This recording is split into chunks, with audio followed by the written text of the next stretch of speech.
తండ్రి, నీ జీవం గల దేవుడు. ఆయన కుడి చేతిలో నీకేముందంటే నిత్య సుఖముల కలవ.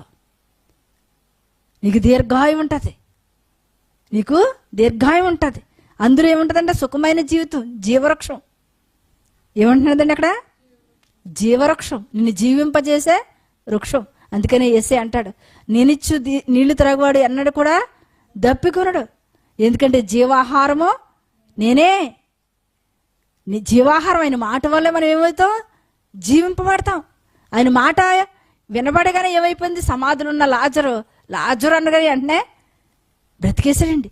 అలాగే లోకాసు వార్తలో నేను పొద్దున్న వాక్యం చూస్తుంటే వాక్యం వచ్చింది, యదవరాల కుమారుడు ఇంకా ఒకే ఒక కుమారుడు అంట. ఇంకా కుమారుని తీసుకుని వెళ్ళిపోతా రోధిస్తుందన్నమాట. అనేకులు ఆమె కూడా వస్తున్నారండి. యేసయ్య ఎదురుపడ్డాడండి. ఆమె రోదన చూసి యేసయ్య ఎదురుపడి భయం పడకని చెప్పి వెంటనే తన కుమారుని బ్రతికించి, అప్పుడు ఆ కుమారుని అక్కడ పాడి మోసే వాళ్ళని ఆబ్జేస్తాయి.